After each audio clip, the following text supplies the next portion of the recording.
Bonjour et bienvenue sur la mécanique universelle. Alors aujourd'hui nous sommes le vendredi 27 mai 2022. Je continue ma lecture de ce livre, Les religions par Herbert Rousseau, au PUF, voilà, que sais-je. Et c'est le chapitre 3, les mythes paradisiaques et eschatologiques. Alors l'eschatologie, c'est l'étude, le discours sur la fin du monde ou la fin des temps. Voilà, c'est une réflexion sur la finalité de l'humanité. Donc cette pensée est extrêmement ancienne finalement dans notre histoire, dans l'histoire de l'humanité. Et c'est en lien avec le travail que je développe sur la mécanique universelle. .net sur Internet, et selon lequel l'humanité est destinée à atteindre son ultime perfection.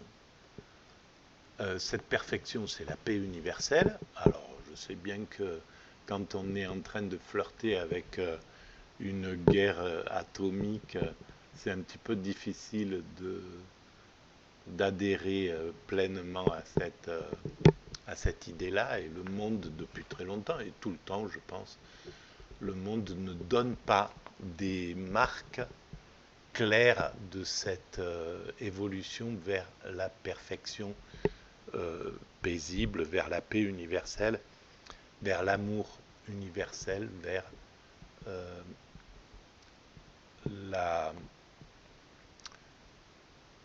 le solutionnement de tous nos questionnements, de toutes nos interrogations métaphysiques, etc. Mais c'est pourtant le sens selon lequel, à mon sens, l'humanité se dirige, cette finalité vers laquelle l'humanité se dirige. Et donc je vous renvoie à la lecture de la mécanique universelle pour en découvrir la logique.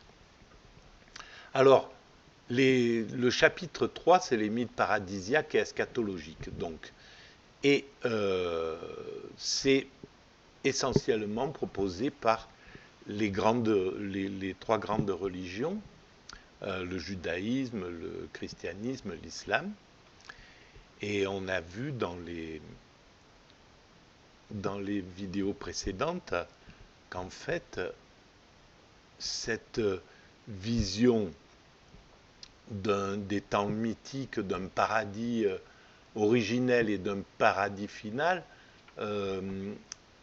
était déjà présente dans des tribus, à mon sens, qui ont donné naissance aux grandes religions, desquelles se sont inspirées les grandes religions. Mais bon, on va rester sur cette base de ces grandes religions, donc le judaïsme, christianisme et islam. Et dans la troisième partie, celle que je vais commencer à lire, alors moi je lis et je découvre en même temps que je lis, et je commente, je disserte un petit peu sur ce que je lis. En fait, je prends prétexte à ces lectures pour essayer de préciser un petit peu ma théorie. Voilà. Dans cette théorie, la perfection, non seulement c'est la paix universelle, mais c'est l'accession à l'extase facile. Aujourd'hui, l'extase, elle est difficile, à part pour ceux qui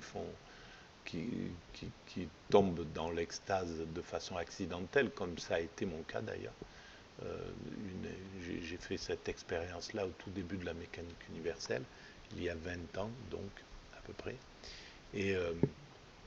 Et puis, bon, il y a des expériences comme ça, comme on les retrouve dans les expériences de mort imminente, où voilà, un choc peut nous conduire à cet état, à cette sensation. Et je pense que beaucoup d'entre nous, beaucoup d'êtres humains font cette expérience-là. Euh, Beaucoup n'en parlent pas parce qu'elle est particulièrement étrange. C'est vraiment un monde complètement à part du monde ordinaire.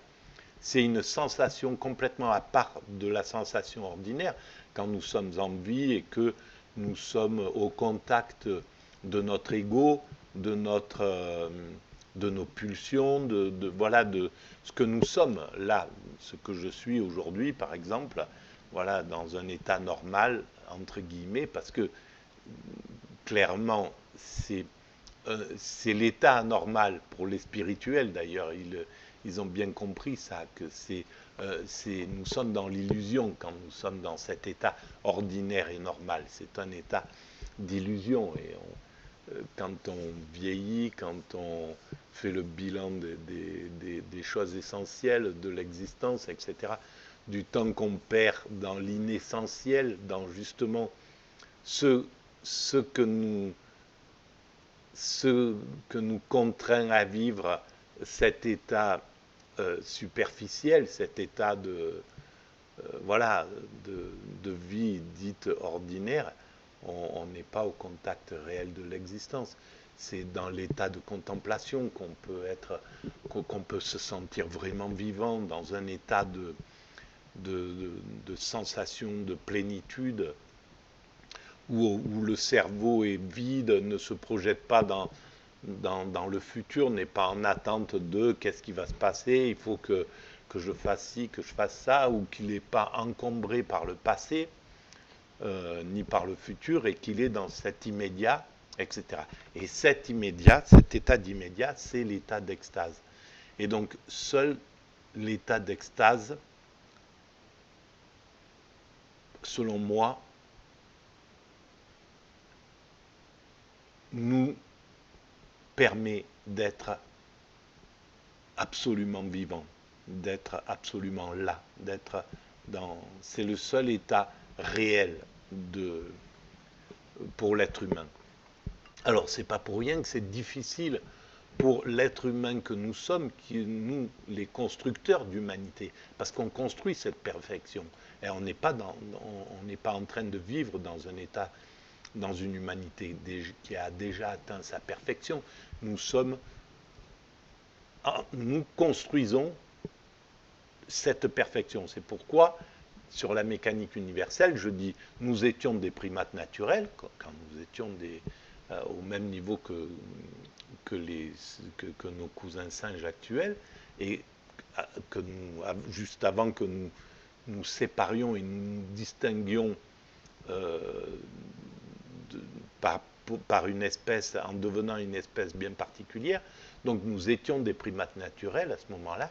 Nous sommes des hommes constructeurs depuis qu'on s'est séparés justement des autres primates et qu'on a acquis le langage, etc., la capacité de stocker les informations, de les transmettre, de fonctionner en groupe, etc. Voilà, d'une autre manière.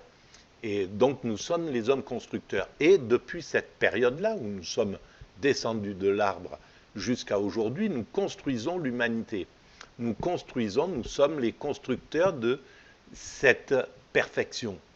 Donc voilà, on a besoin justement d'être dans cet état de déséquilibre, d'illusion, dans cet état qui n'est pas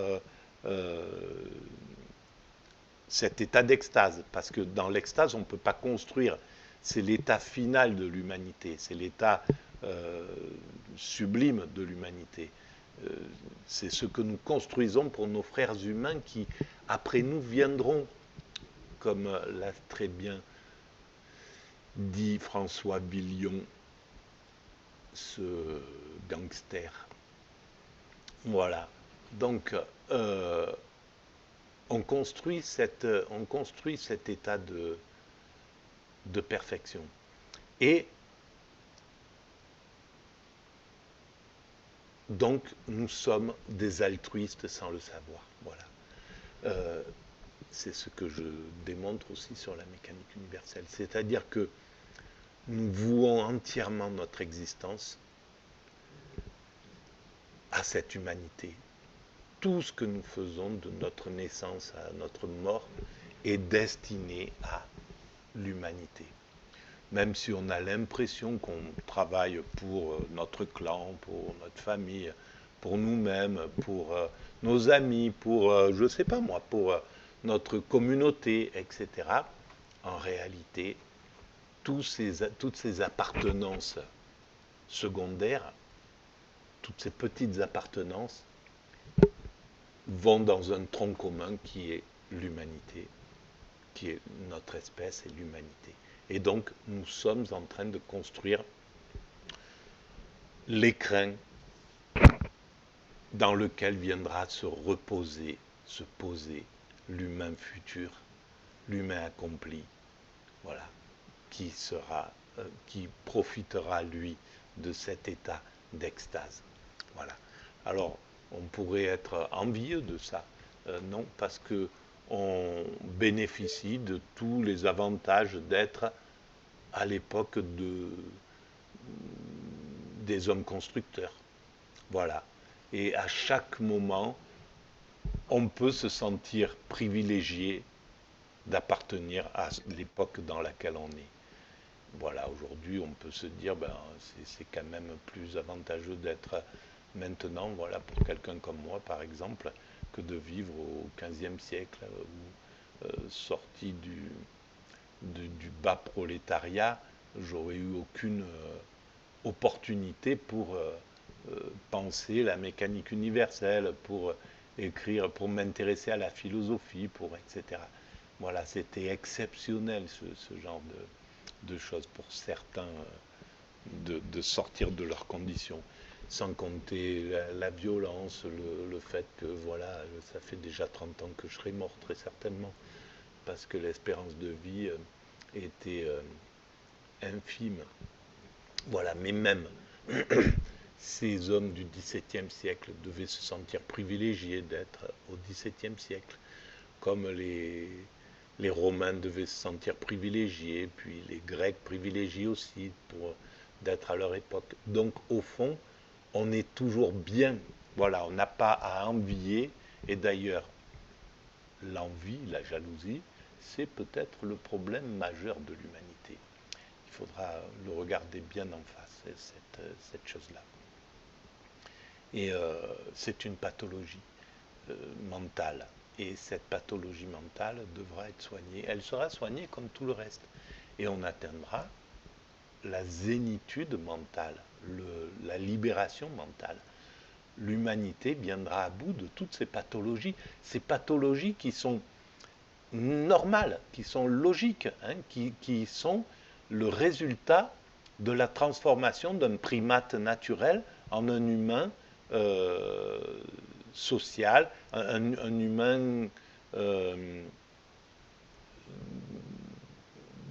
qui obéit aux lois de la culture. Donc en passant des lois de la nature aux lois de la culture, ça a engendré des étapes des pathologies dans l'être humain. Par exemple, voilà, il faut qu'on se restreigne, il faut qu'on se frustre, qu'on se fasse du mal pour ne pas voler ce qu'on convoite chez notre congénère. Chose que le chimpanzé peut faire sans problème. Le dominant, il prend le truc du dominé et puis personne a le droit de rien dire. Il y a la frustration d'un côté, le sentiment de toute puissance de l'autre, etc. L'homme dans l'état de culture, il n'a plus le droit de faire ça. Alors il trouve bien sûr des moyens détournés, les dominants actuels, que continuent à piller les dominés, bien entendu. Mais globalement, on doit frustrer cette chose-là. À l'échelle ordinaire, voilà, je ne peux pas aller, même si je vois que mon voisin a une belle voiture, je ne peux pas aller prendre sa voiture et m'en aller avec. Donc, on est il y a tout un tas de choses qu'on doit apprendre à frustrer. Bon, il n'y a pas que ça, il n'y a pas que ces niveaux-là, mais tout un tas de pathologies sont liées à cette transformation. Et ces pathologies, l'humanité en viendra à bout. On rendra l'homme entièrement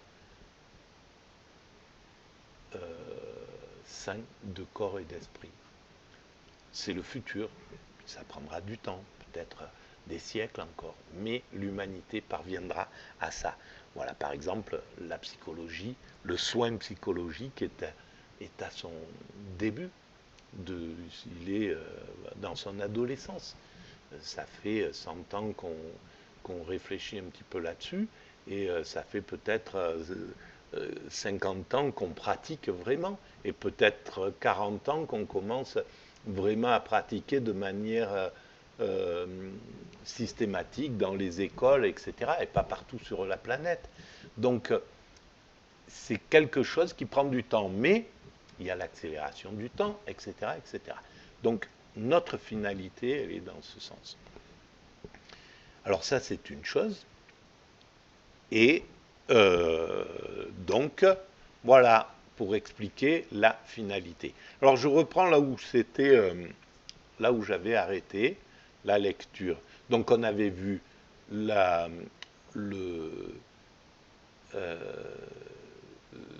l'eschatologie selon la mère des religions monothéistes, c'est-à-dire le judaïsme, la fille aînée, le christianisme, et on a vu aussi, on commençait à voir, mais bon, voilà, on voit que l'auteur a un peu, voilà, c'est pas vraiment intéressé à l'islam, qui est la fille cadette de cette grande famille monothéiste. Et il est temps que cette famille se réconcilie. Elle le fera quoi qu'il arrive. Bon, peut-être c'est pas encore le moment, mais on est sur ce moment-là. Alors, selon cet auteur, l'islam, je commence la lecture, l'islam a peu innové après le judaïsme et le christianisme.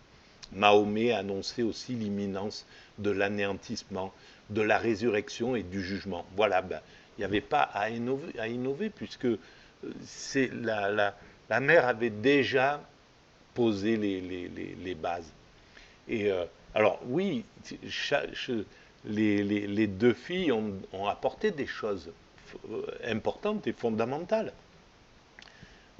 Comme la mère a apporté la base fondamentale du monothéisme. Le judaïsme a apporté la base fondamentale du judaïsme. Et les lois, etc., toute la structure du monothéisme. Mais les deux religions, ces deux filles, ont apporté des choses importantes que la mère aussi devra reconnaître. Comme les filles devront reconnaître l'importance majeure de l'apport de leur mère au spirituel, la mère reconnaîtra, et c'est dans ce sens d'ailleurs que ça devra se passer. Les filles devront reconnaître l'importance de la mère pour que la mère puisse dire oui, ben, moi aussi je reconnais ce que vous avez fait. Voilà, que ça soit une reconnaissance réciproque. Mais les filles devront le faire tout simplement parce que pendant des millénaires, là, quelques siècles, il y a eu une maltraitance avérée des filles envers leur mère. Voilà, peut-être pas au même niveau d'ailleurs, mais il faudra reconnaître tout ça et pour pouvoir se réconcilier, pour pouvoir vraiment aller vers l'amour qui est légitime entre une mère et ses filles et qui a été interrompu par la vie et parce qu'il fallait que ça soit comme ça malheureusement pour évoluer. Donc oui, alors Mahomet annonçait aussi l'imminence de l'anéantissement, de la résurrection et du jugement. Oui, Ben, le principe. Il y a cette vision comme ça. Sa vision est pessimiste, mais elle n'est pas forcément pessimiste. C'est comme ça, c'est la vie. Ce cycle-là, il est logique. Il y a à un moment, le système se corrompt, va vers une sorte d'anéantissement, et peut-être nous sommes à l'orée, où nous sommes au moment de cet apocalypse où le mal, la lutte entre le bien et le mal est à son paroxysme. Le mal, pendant un moment... Alors le mal, je vous renvoie à la vision, à tout ce que j'ai écrit sur la mécanique universelle, dans le chapitre Le mal, pour voir qu'en fait, le mal n'a de réalité que par rapport au bien. Il ne sert qu'à faire évoluer le bien. Il n'a pas la dimension qu'on lui prête, même s'il est violent, même s'il est vraiment, il arrive au paroxysme, comme on a pu le connaître dans le siècle dernier. Le mal peut être terrible, mais il n'est là que pour faire évoluer le bien. Voilà. Et le mal est destiné à disparaître. Et le mal n'est pas ce que l'on croit d'une certaine façon.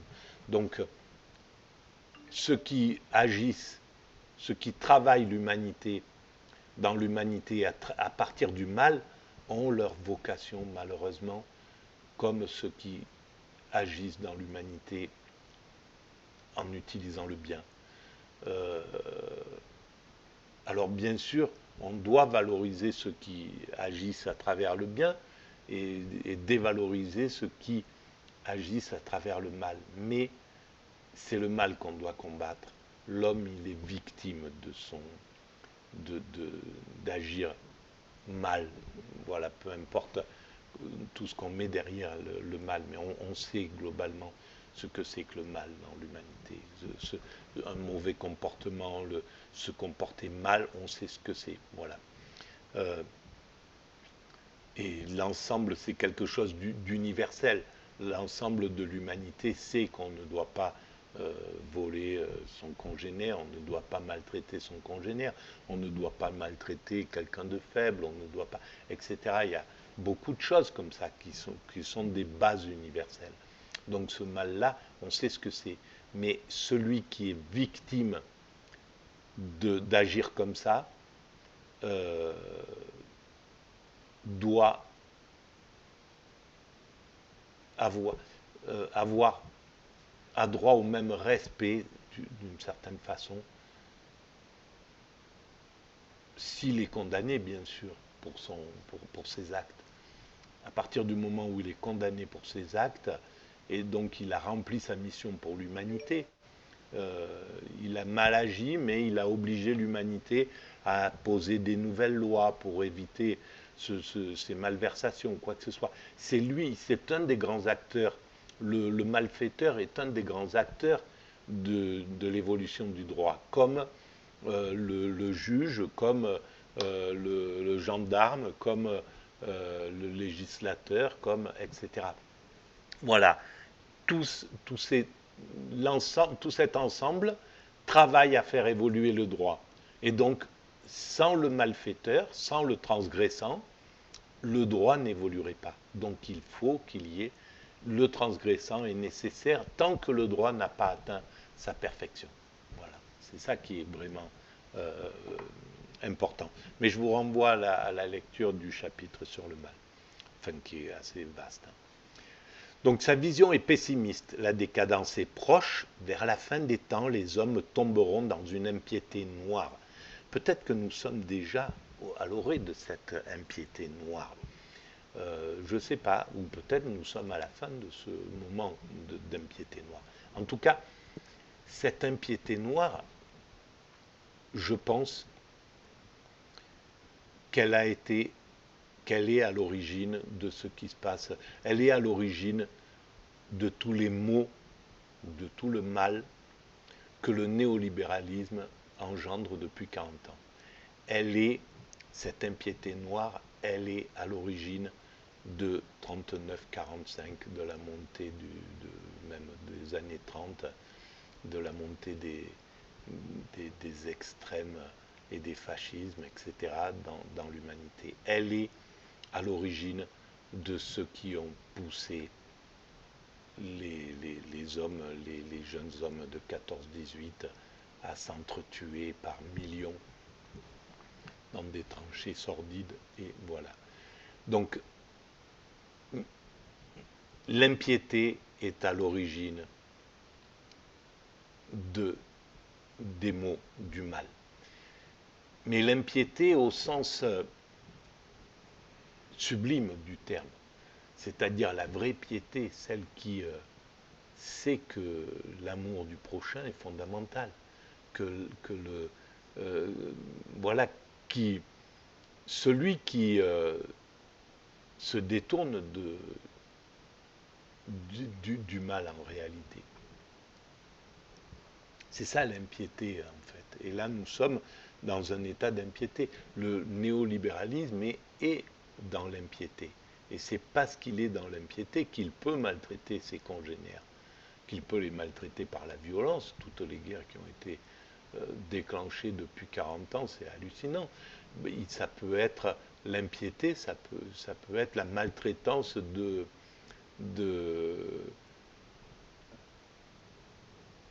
ses congénères par l'industrie alimentaire, jusqu'à pousser jusqu'à engendrer une épidémie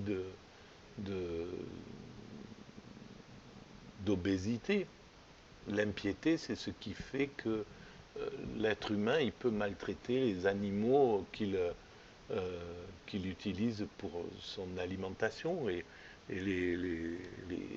devenir un tortionnaire sans même s'en rendre compte. C'est juste parce il ne croit pas.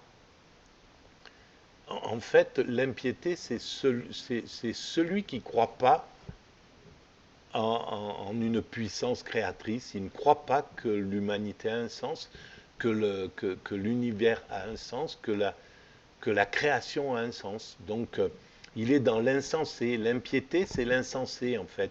Il peut se dire tout à fait religieux, hein. Il peut être Bush, hein, qui va au temple, ou je ne sais pas où il va prêcher, mais bon, voilà, ça peut être ceux qui se réclament vraiment du côté du bien, du côté voilà, et du religieux, et se croire tout à fait religieux. Et c'est l'impiété, c'est les tortionnaires qui étaient très peu nombreux en réalité, par exemple, à l'époque de l'Inquisition, chez les religieux. Ils n'étaient pas nombreux, les inquisiteurs, les tortionnaires, parce que la plupart des religieux étaient justement dans la piété, c'est-à-dire l'amour de leur prochain, l'entraide avec leur prochain, le soutien de leur prochain, le fait de penser qu'il y avait quelque chose au-dessus et de vraiment croire en Dieu. Voilà,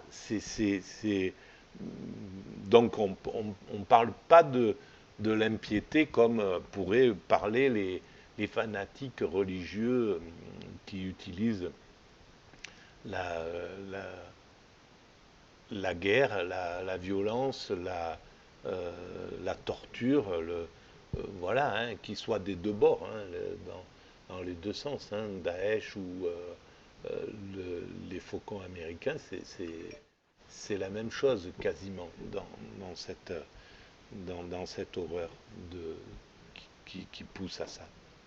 Voilà, malheureusement. Alors, selon les chiites, apparaîtra le Mahdi, le bien dirigé. Voilà, le bien dirigé. Ça, c'est très intéressant, parce que ça veut dire qu'il y a la conscience que le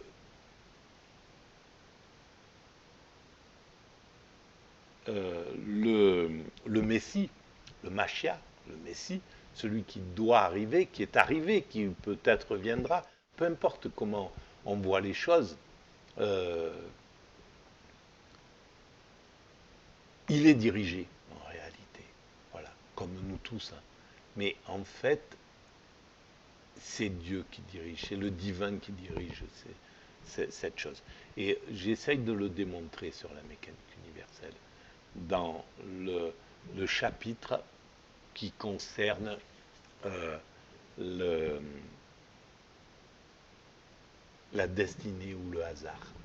Voilà, je démontre qu'il n'y a pas de hasard et que tout est destiné. Donc s'il y a une destinée, il y a une logique, il y a un moteur, il y a quelque chose. Alors évidemment, on ne peut pas, si on pense que Dieu c'est cet homme à barbe qu'on voit sur les représentations du christianisme, on se leurre, bien entendu.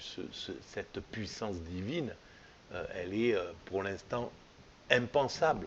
On ne peut pas imaginer ce que c'est. On ne peut pas savoir ce qui a mis en route cet univers et ce qui a qui a créé cet univers ou qui l'a mis en route, peu importe, à partir du vide, à partir de rien.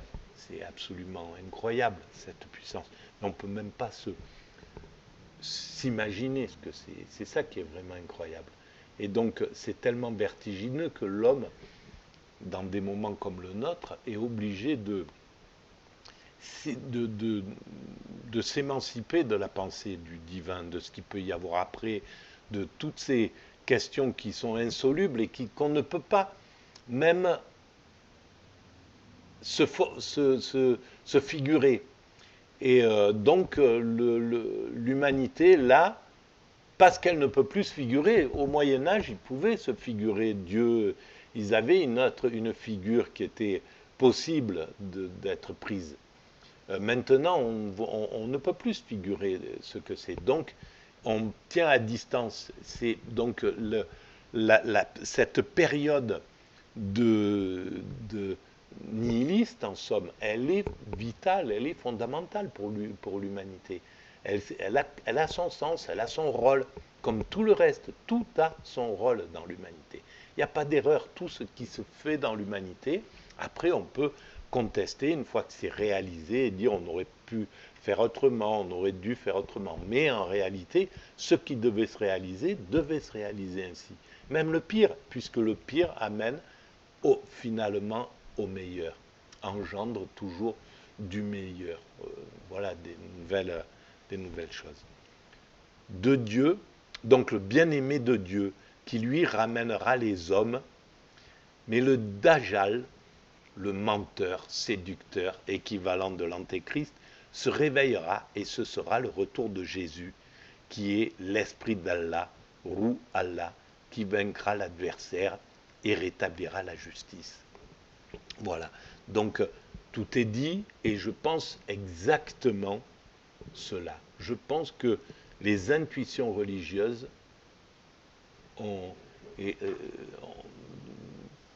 sont baignées dans la magie de la vérité.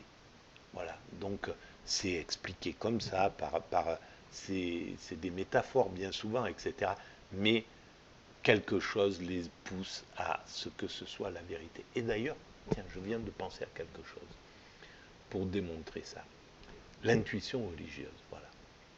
Pourquoi c'est la vérité? Parce que, par exemple, l'intuition artistique, quand Duchamp passe devant une boutique et il voit un urinoir et clac, dans sa tête, il se passe quelque chose, il dit « Qu'est-ce que c'est beau, cette céramique blanche, cette forme, celui qui a fabriqué cet objet, c'est un artiste, il est là, il faut que je le mette en exergue. Voilà, il n'y a même plus besoin de faire des objets parce que le beau est partout, le beau est là et ailleurs, etc. Donc il prend cet objet, il le pose, il appelle sa fontaine, c'est son travail. Voilà ce que l'artiste contemporain qui s'engage dans l'art amène, Duchamp donc, qui prend le risque de s'engager dans l'art, de prendre des baffes quand il pose cet urinoir, de se faire insulter, etc., etc. Donc il prend le risque, lui, de faire ça. Mais il signe Hermut, c'est le vendeur du magasin, je crois. Donc il montre que cette œuvre, déjà, c'est un travail commun. Il montre que c'est l'humanité qui travaille, qui fait les choses, qu'il n'est pas le seul à faire ça. C'est pour ça que son œuvre, elle est magique. Et je crois que l'histoire de l'art n'a pas encore compris même cette dimension-là d'universalité chez Duchamp, de faire ça. Et ça s'appelle, c'est Jacob de Lafont qui fabrique le truc. Ce qui manque à cette époque, c'est d'avoir mis le nom aussi du designer, par exemple, et le nom des ouvriers qui ont fabriqué, et le nom des gars qui ont, etc., etc. C'est un ensemble commun. C'est d'ailleurs, j'ai fait, quand j'étais dans l'art, j'ai fait un travail comme ça à partir de cette idée, où j'exposais quelque chose et où j'essayais de remonter l'histoire en disant le cadre a été fabriqué, voilà, de remercier en fait tous les êtres humains, celui qui avait coupé l'arbre à un certain moment pour que ça devienne un châssis, celui qui avait tissé la toile, ceux qui avaient, etc. C'est ce travail commun qui fait l'œuvre d'art. Et Duchamp, ça l'a super bien montré. Et c'est magnifique, cette vision. Voilà. Et donc, si même cette intuition, je suis désolé, mais ma créativité mentale m'oblige à partir dans des chemins et à exploser d'idées. Donc,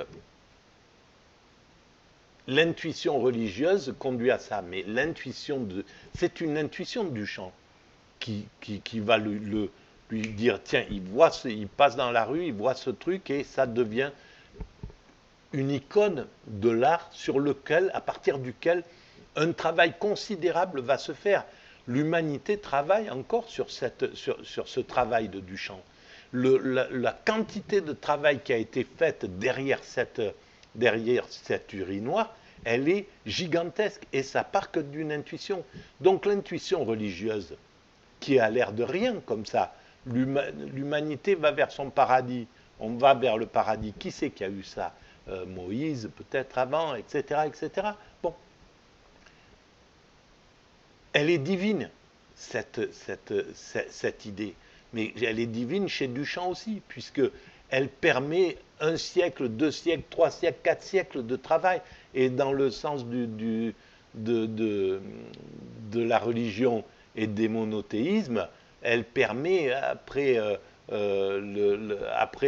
l'intuition du judaïsme, amenée par le judaïsme, on est encore en train de travailler, elle fait travailler l'humanité là-dessus. Donc c'est grandiose, c'est gigantesque ce travail-là. Et donc, l'intuition est quelque chose de majeur. Et je pense qu'il faudrait que je lise, parce que je n'ai pas lu, mais je pense que des philosophes qui ont parlé de l'intuition, je crois que Bergson a fait ça, et Bergson c'est un grand spirituel à mon sens, et je pense qu'ils ont compris.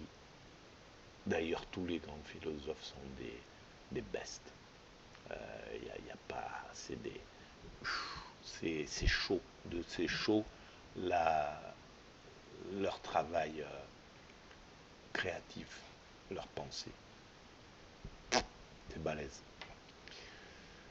Alors, l'eschatologie manichéenne, donc voilà, il parle de ça, après il passe à l'eschatologie manichéenne est un mélange de conceptions chrétiennes, iraniennes et gnostiques. Voici d'après H.C. Puech comment se dérouleront les derniers jours, en partant de l'eschatologie manichéenne. Alors peut-être que l'eschatologie manichéenne, donc l'Iran, la Perse, est à l'origine et était, je ne sais pas si c'était en même temps que le judaïsme ou si ils ont permis au judaïsme d'amener cette beauté qu'est le monothéisme. En tout cas, ces deux formes qui sont aujourd'hui en lutte, le judaïsme et la Perse, Israël et la Perse, sont beaucoup plus proches que ce que les tensions d'un petit moment historique, hein, parce que voilà, historiquement c'est tout petit. Hein. Il y a 100 ans, En Perse, les Juifs étaient très heureux, ils le sont peut-être même encore, d'après ce que je pense, ceux qui vivent en Iran.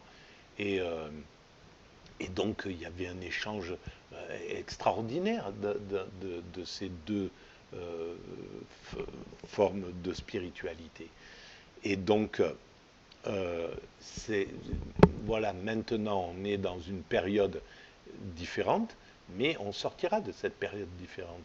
Et l'amour et la compréhension reviendra, viendra, s'imposera comme à tous les niveaux. Donc il faut bien étendre le temps pour voir que on ne peut pas comprendre l'humanité en se fixant, en restant sur notre petite période d'existence. Donc voilà ce qu'écrivait l'eschatologie manichéenne. Ils débuteront par une période d'épreuve, la Grande Guerre. Suivra le triomphe universel de l'Église de la justice, occasion suprême de conversion pour une partie de l'humanité demeurée encore dans l'erreur. Viendront ensuite le jugement dernier, la comparution des âmes devant le Béma ou tribunal du Christ, la séparation des brebis et des boucs, des bons et des méchants.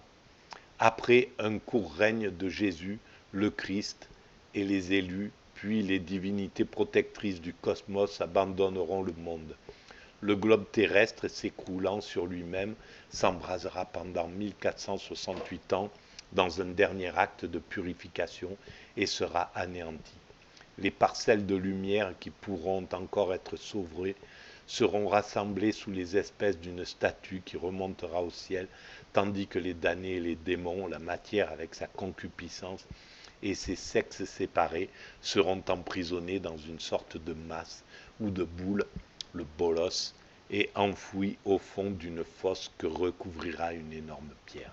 Bon voilà, c'est des métaphores. Alors il faudrait se plonger dans ces métaphores pour sortir des choses intéressantes avec la concupiscence et les sexes séparés. Dans l'état d'extase, par exemple, le désir, le plaisir, la sexualité disparaît tout simplement parce que l'extase au niveau sensation est mille fois supérieure à la sensation qu'on a dans la sexualité. C'est pourquoi sur la mécanique universelle, je dis que le jouir sexuel, le moment paroxystique de la jouissance dans une relation sexuelle, c'est la publicité de l'extase, parce que c'est dans cette fraction de seconde, le corps est dans un état d'extase, sauf qu'on ne peut pas le retenir, on ne peut pas s'en rendre compte, on jouit, c'est trop fugace, voilà. Et donc, mais c'est quand même extraordinaire que le vivant soit motivé par cette sensation. Et chez tous les autres mammifères, les autres animaux, les autres, très certainement les arbres, voilà, cette sensation qu'est l'extase est quelque chose d'incroyable. Voilà, et là, ça interroge d'ailleurs sur le minéral et sur le végétal. Mais le végétal, quand une abeille vient prendre le pistil ou quand deux branches se touchent sous le vent, dans le ciel, etc., que sait-on encore de la sensation, de leur sensation? Bon, on peut imaginer ce que nos frères primates naturels, ce que nos frères chimpanzés ressentent quand ils sont en chaleur et quand ils copulent et quand ils jouissent, on peut l'imaginer que c'est quelque chose certainement de similaire à ce qu'on ressent même. Mais comment se fait-il que ce soit ça qui soit le moteur du vivant? Que ce soit ça qui se soit posé sur cette terre quand elle a commencé à construire un écosystème et que de cet écosystème se soit développé le vivant, qui ne pouvait pas ne pas se développer, donc le vivant était nécessairement, devait nécessairement apparaître, et donc de ce vivant pour son moteur principal, c'est la quête de cet état de jouissance, de cette explosion. Voilà. Et sachant que l'extase, c'est cette explosion linéaire et permanente. Voilà. Et alors pourquoi on va vers l'extase? Pourquoi l'humanité va vers l'extase? Tout simplement parce que cette sensation est une pure merveille. Et que voilà, l'homme, il cherche le bonheur intuitivement. Platon l'a compris déjà il y a 2500 ans. L'homme est destiné à... le bonheur, c'est la quête du bonheur, c'est la quête intuitive de l'homme. Voilà. Et donc, de tous les hommes, et donc de l'humanité. Voilà. Alors, je continue et je finis ma lecture. Qu'est-ce qu'il reste? Ouais, tout ça quand même.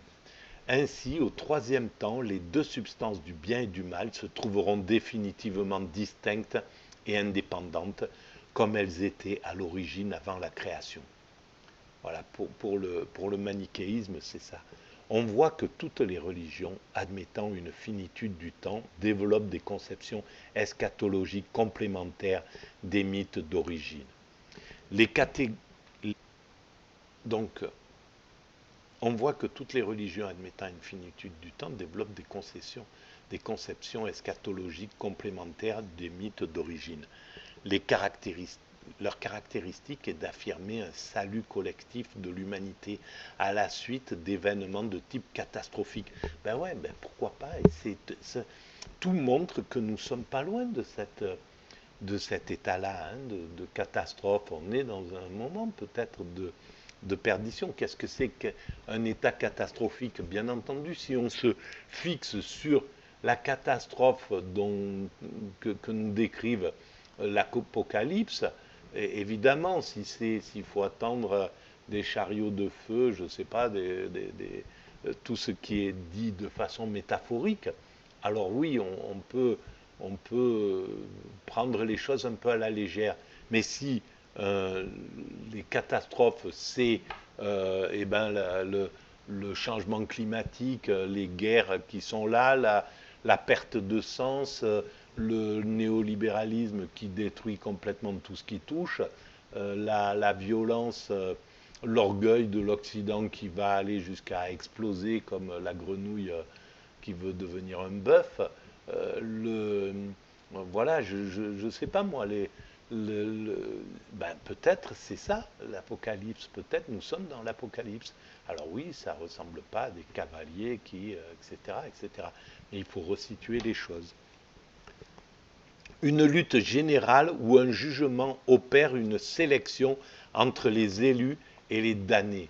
Les religions qui admettent que le monde a été intégralement créé par Dieu, donc bon, affirment la résurrection des corps. Judaïsme, christianisme, masdéisme, islam. Voilà. Alors, qu'est-ce que c'est que cette résurrection des corps? Et qui dit qu'il n'y a pas de résurrection des corps possible? Qui peut dire que ça serait faux? Bien sûr que c'est difficile à concevoir. Voilà, pour quelqu'un de pragmatique, moi j'ai du mal à croire à ça, évidemment. Mais même peut-être en un au-delà, même, etc. C'est très difficile de croire à ça. Mais en l'absence de preuves, tout simplement parce qu'on ne peut pas apporter de preuves à cette chose-là, eh bien on peut aussi imaginer que c'est possible, que la résurrection des corps est possible, que oui, c'est possible qu'on se retrouve peut-être sur une planète ou sur une illusion de planète 1000 fois supérieure pour contenir l'ensemble des milliards et des milliards d'êtres humains et d'êtres vivants qui sont passés, une planète paradisiaque. Pourquoi pas? Qu'est-ce qui empêche de croire à cela? Tandis que les religions dualistes, manichéisme, gnose, divers catharismes, pour lesquels la matière est mauvaise en soi, voient dans la fin du monde une séparation des âmes divines et incorporelles d'avec la matière mauvaise.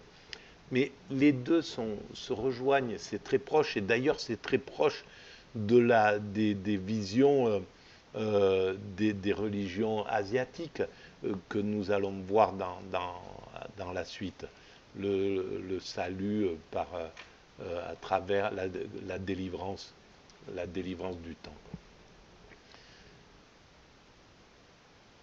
Tout est très, très proche, il n'y a pas de contradiction en définitive, c'est des visions, c'est voilà, un fleuve passe et il y a 10 rochers et chacun est posé sur son rocher et voit le fleuve à un certain endroit, à un moment du fleuve, mais il voit toujours le même fleuve. C'est tout, c'est simple, c'est aussi simple que ça. Très logiquement, le bouddhisme originel ne propose pas d'eschatologie, parce que le salut est individuel. Mais le salut individuel, s'il est prôné pour l'ensemble de nos frères humains, parce que je pense que le Bouddha ne pensait pas au salut pour sa propre petite personne, ou pour sa famille, ou pour son clan, ou pour les hindous, voilà, peu importe. Il le pensait universel, et donc si le salut individuel concerne l'ensemble universel, c'est le salut universel. C'est donc l'extase universelle, le nirvana universel, peu importe comment on l'appelle. Mais c'est pour l'universel. Et que la connaissance du destin du monde n'est pas utile au salut. Ben oui, alors ça, on peut tout à fait aussi comprendre cette chose-là. Le bouddhisme se pose sur la fin de l'histoire. Quand on atteint l'extase, quand l'humanité atteint sa perfection, elle n'a plus l'idée de salut, la connaissance du destin n'est pas nécessaire. Et d'ailleurs, elle n'est même pas peut-être nécessaire. Maintenant, moi, je pense qu'elle commence à être nécessaire pour évoluer de façon consciente. Mais ce n'est pas une nécessité pour évoluer, puisque de toute manière, on va vers cette perfection. Consciemment ou inconsciemment, on y va. On ne peut pas faire autrement. Donc, il n'y a pas de problème. Et la conscience n'est pas nécessaire dans l'état de finalité. On se contente de jouir des choses. Donc, dans l'état d'extase, la connaissance est inutile. On n'a plus besoin de chercher, de s'intéresser aux choses, etc. On ne peut que jubiler de l'existence. Pour lui, donc pour le bouddhisme, c'est une question métaphysique sans intérêt. Et donc, il a aussi sa part de raison. Le bouddhisme a sa part de raison, et sa part c'est une pièce du puzzle, mais le christianisme, le judaïsme, l'islam ont une part du puzzle, l'hindouisme a une part du puzzle, les religions africaines ont une part du puzzle, les religions des aborigènes ont une part du puzzle, etc., etc., celle des Inuits, etc. Et c'est une place du puzzle, et l'ensemble, c'est le spirituel, et ça donnera l'image du divin, de ce que c'est que le divin. Quand l'ensemble de ces pièces de puzzle seront mises côte à côte et respectées mutuellement, eh bien, on aura l'image absolue du divin. Voilà. Pour lui, c'est une question métaphysique sans intérêt pour le bouddhisme. La tendance qui s'exprimera plus tard dans le grand véhicule ne gardera pas cette prudence. Il faut observer qu'avec les temps modernes, la vision eschatologique du monde tend à disparaître au profit d'une vision purement historique de l'avenir ou d'une vision catastrophique, possibilité d'un accident nucléaire. Ben oui, on est dans cette chose-là. Mais la vision historique, c'est égal. C'est cette vision-là où Nietzsche qui inverse le truc.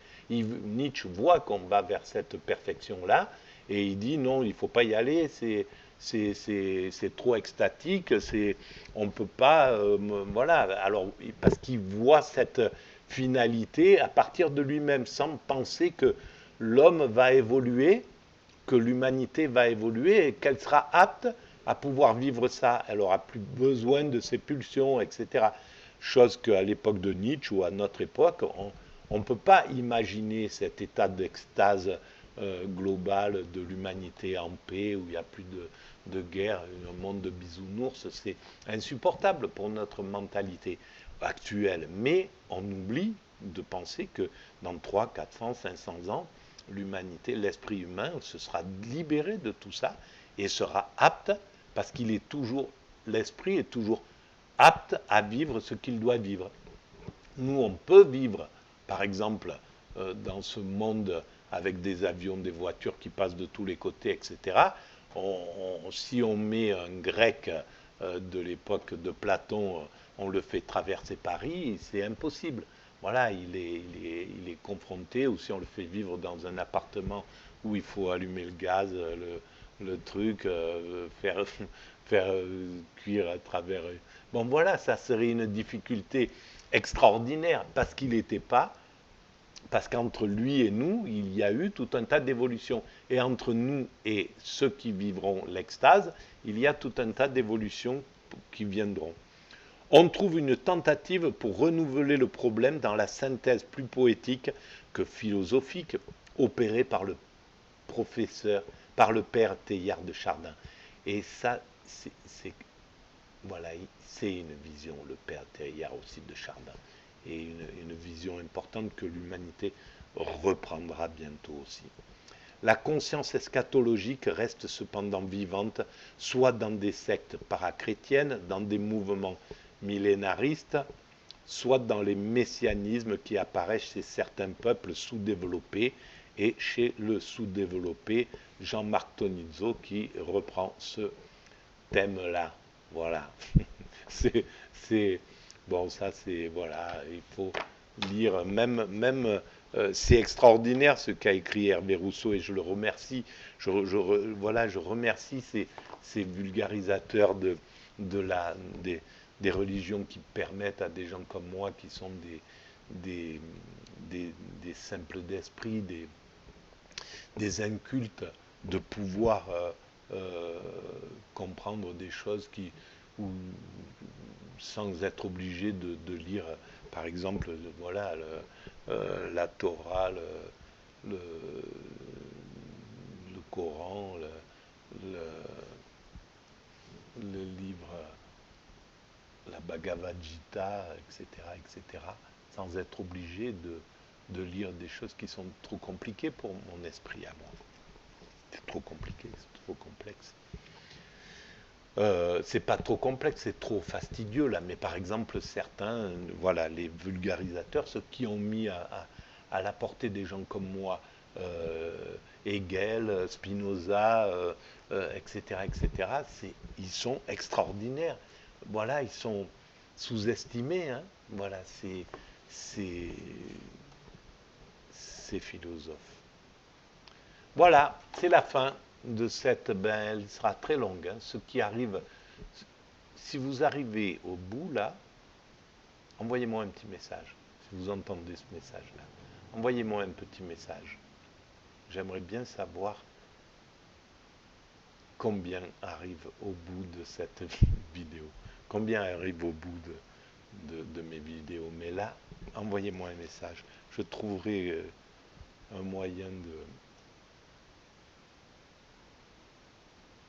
de vous récompenser de cette torture.